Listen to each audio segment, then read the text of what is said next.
Chers frères et sœurs dans le Seigneur, Shalom, où que vous soyez, je bénis Dieu pour cette journée merveilleuse qu'il a pourvue pour nous. J'aimerais ce matin partager avec vous sur les liens de sang et leurs implications spirituelles. Lorsque nos parents se mettent ensemble, papa et maman, c'est deux sangs qui se mettent ensemble pour donner un être humain. Et donc, en nous, nous avons le sang de la famille maternelle et nous avons le sang de la famille paternelle. Et malheureusement, dans notre société, sur le plan spirituel, il est possible que vous ayez des gens, que ce soit du côté de votre maman comme du côté de votre papa, qui vous veulent du mal, qui peut-être sont aussi spirituellement négatifs, ça veut dire ce qu'on appelle des sorciers.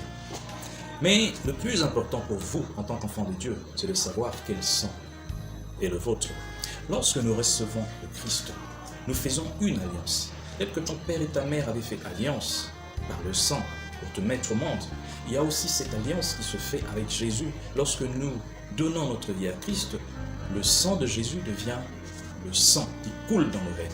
Et oui, par la foi, vous devez croire que dans vos veines, il y a le sang de Jésus. C'est le sang qui remplace tout justement le sang physique qui se voit à l'œil nu.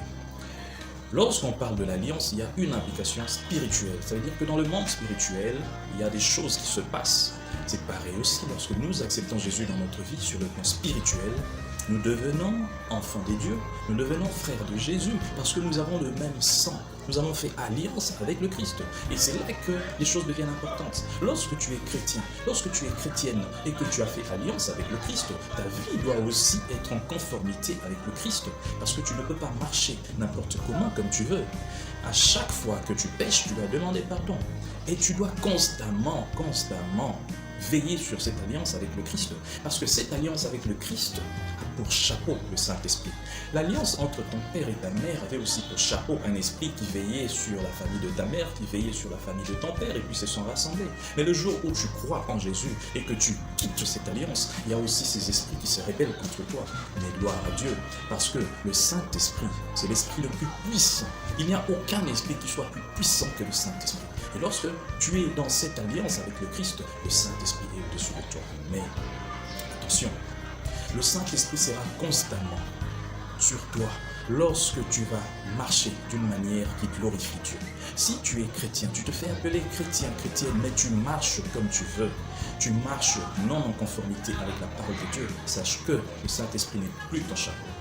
Parce que quand tu attristes le Saint-Esprit, sache que cet esprit de cette alliance qui a été conclue, c'est vrai qu'il y a des familles qui peut-être n'ont pas comme chapeau des esprits méchants, mais dans la plupart des cas, les esprits des familles sont des esprits méchants, parce qu'à chaque instant, quand ils veulent, ils peuvent réclamer aussi quelqu'un. Mais toi, on ne peut plus te réclamer, parce que toi, tu es chrétien, tu as fait une alliance avec le Christ, le sang de Jésus coule dans tes veines, et puis le Saint-Esprit est ton chapeau, c'est l'esprit le plus puissant de tous les esprits.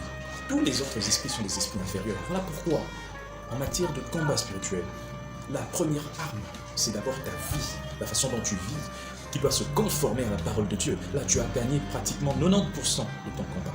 Mais si ta vie n'est pas en conformité avec la parole de Dieu, alors mon frère, ma soeur, tu seras tout le temps dans les jeûnes, tout le temps dans les prières, tout le temps à la montagne. Mais malheureusement, tu auras toujours des attaques. Un enfant de Dieu qui marche dans la droiture n'a pas peur des démons, n'a pas peur des sorciers. D'ailleurs, il n'a même pas envie de savoir comment ça se passe sur le plan spirituel. Il le croit tout simplement par la foi. Et par la foi, il marche. Les combats se passent, les anges se battent contre les démons. Il n'a même pas besoin de savoir tout ça. Mais par la foi, lui, il croit que l'esprit qui est au-dessus de lui peut le faire vaincre tous les démons, tous les sorciers. Et c'est à cela que je vais t'appeler. Dès aujourd'hui, si tu n'as pas encore donné ta vie à Christ, donne ta vie à Christ et tu auras ce chapeau du Saint-Esprit. Mais lorsque tu l'auras fait, marche en conformité avec sa parole, dans la droiture. Que Dieu te bénisse. Chers frères et sœurs, dans le Seigneur, vous avez l'occasion de servir Dieu avec votre temps, avec votre intelligence, mais aussi avec vos moyens. Soutenez, restez unis dans 1 minute de prière chaque jour. Écrivez-nous, envoyez vos dons ici. Que Dieu vous bénisse.